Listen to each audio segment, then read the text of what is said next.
Sinasabi ko sa inyong mga nakikinig sa akin, mahalin ninyo ang inyong mga kaaway at gawan ng mabuti ang mga napupuot sa inyo. Pagpalain ninyo ang sumusumpa sa inyo at ipanalangin ang mga nang-aapi sa inyo. Kapag sinampal ka sa isang pisngi, iharap mo rin ang kabila. Kapag inagaw ang iyong balabal, huwag mong ipagkait ang iyong barong. Bigyan mo ang bawat nanghihingi sa iyo. At kung may kumuha ng iyong ari-arian, huwag mo nang bawiin pa ang mga iyon. Gawin ninyo sa iba ang ibig ninyong gawin nila sa inyo.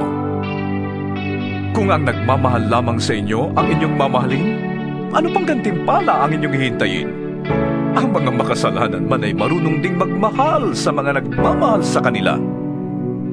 Kung ang mga mabuti lamang sa inyo ang inyong gagawa ng mabuti, ano pang gantimpala ang inyong hihintayin?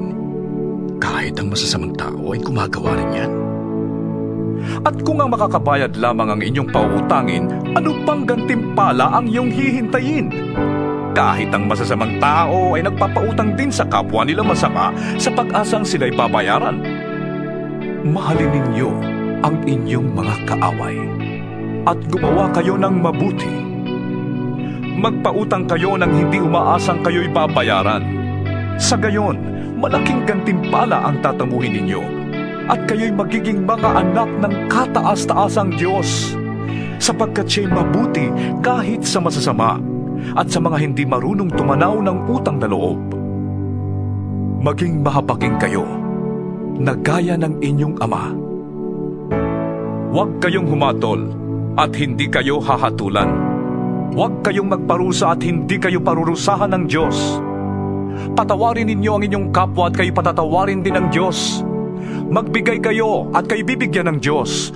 Hustong takal, siksik, liglig at umaapaw pa ang ibibigay sa inyo.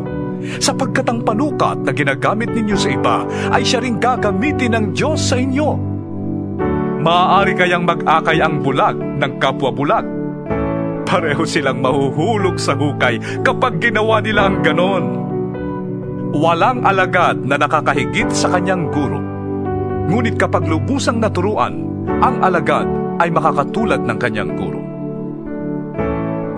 Bakit mo napapansin ang puwing ng iyong kapatid? Ngunit hindi mo nakikita ang troso sa iyong mata. Paano mong masasabi sa iyong kapatid, "Kapatid, hayaan mong alisin ko ang iyong puwing," gayong hindi mo nakikita ang trosong nasa iyong mata? Mapagkunwari. Alisin mo muna ang troso sa iyong mata nang makakita kang mabuti. Sa gayon, maalis mo na ang puwing ng iyong kapatid. Walang mabuting punong kahoy ang namumunga ng masama, at wala ring masamang puno ang namumunga ng mabuti. Nakikilala ang bawat puno sa pamamagitan ng kanilang bunga, sapagkat hindi nakakapitas ng igos sa matitinik na halaman o ng ubas sa mga dawag. Ang mabuting tao ay naglalabas ng mabuti mula sa kanyang pusong sagana sa kabutihan, samantalang ang masamang tao naman ay naglalabas ng masama mula sa kanyang pusong tigib ng kasamaan. Sapagkat kung ano ang nag-uumapaw sa puso ay siyang sinasabi ng labi. Bakit ninyo ko tinatawag ng Panginoon, Panginoon? Gayong hindi naman ninyo tinutupad ang sinasabi ko. Sasabihin ko sa inyo kung ano ang katulad ng taong lumalapit sa akin, nakikinig ng aking mga salita, at nagsasagawa ng mga ito. Ang katulad niya ay isang taong humukay ng malalim at nagtayo ng bahay sa pundasyong bato. Nang bumaha at bumugso ang tubig sa bahay na yon, hindi na tinag ang bahay na itinayo, sapagkat matibay ang pagkakatayo nito. Ngunit ang nakikinig naman ng aking mga salita at hindi tumutupad nito ay katulad ng isang taong nagtayo ng bahay ng walang pundasyon. Nang bumaha at bumugso ang tubig sa bahay na yon, ito ay kaagad bumagsak at lubusang nawasak.